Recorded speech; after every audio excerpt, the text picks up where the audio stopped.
right? And number two is that you want to get to the rejections fast.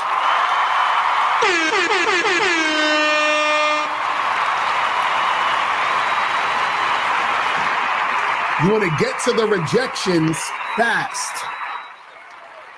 So what does that mean? You want to get to the rejections fast. See, you want to make sure that you are not delaying rejection. Because when you delay rejection, the more attached to the situation you are. So when I say get to rejections fast, how do you get to rejections fast? You get to rejection fast by being direct versus being indirect. You understand?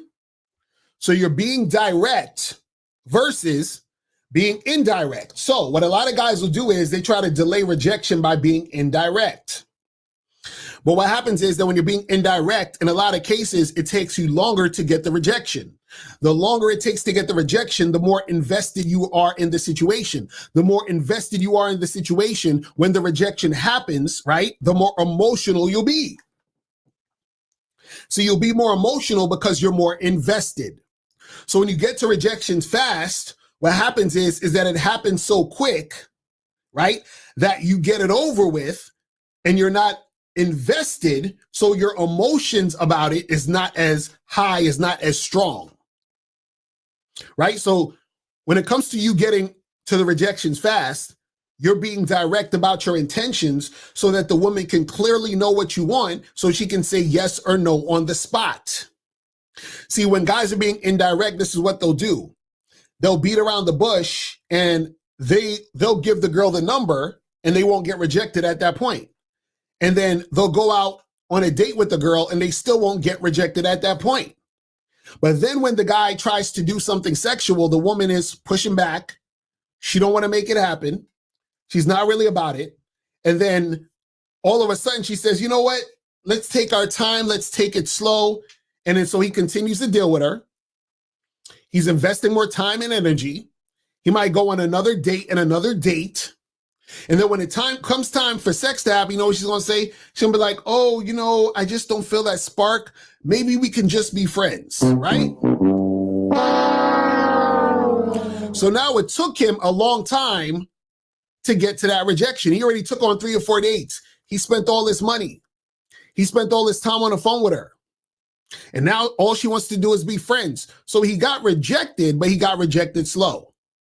See, it would have been better if he got rejected fast. Why? He would have saved a lot of money. You understand what I'm saying? He wouldn't have invested so much time and energy. He wouldn't have talked to her on the phone that much. And he wouldn't be as frustrated because the rejection would have happened on that day at that time versus him spending a whole month and a half taking his girl out, talking to her on the phone, doing all that other stupid shit. Right? So you want to get rejected fast because when you get rejected fast, what it does also is that it desensitizes you to rejection quicker. You understand? See, when you're very indirect, what you're essentially doing is that you are delaying the time of rejection, which is causing you to not be able to practice getting rejected over and over again so that you get desensitized to the rejection in the first place.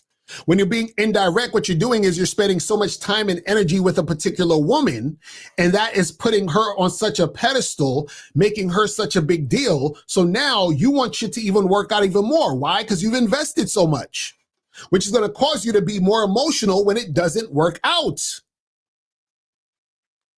You see what I'm saying? And you have guys who do this all the time.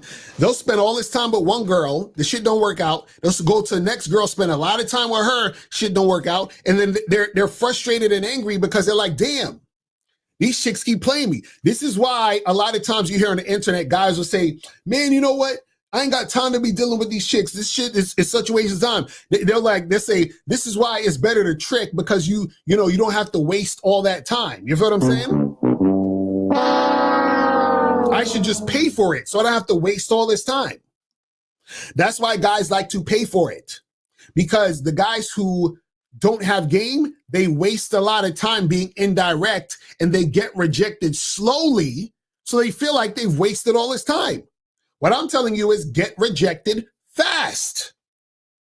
Let that chick know within the first conversation what you want to do. And then she can either say yes or no. And if she says no, you move on to the next chick. It's really that simple. But see, a lot of you guys, y'all are scared to get rejected fast. Yeah, I don't want to get rejected at all. So you think that, oh, if I take my time, tiptoe around the pussy, then she'll like me more, and then therefore I won't get rejected. No, the chick can still reject you after the fact. You understand what I'm saying? So when you get rejected fast, that means you get rejected more, right? When you get rejected more, that means you get more experience getting rejected. Right? When you get more experience getting rejected, you get desensitized to the rejection. When you get desensitized to the rejection, then you're not scared of rejection. When you're not scared of rejection, then it's easier for you to approach. When it's easy for you to approach, you approach more. When you approach more, you get more women. Isn't that amazing?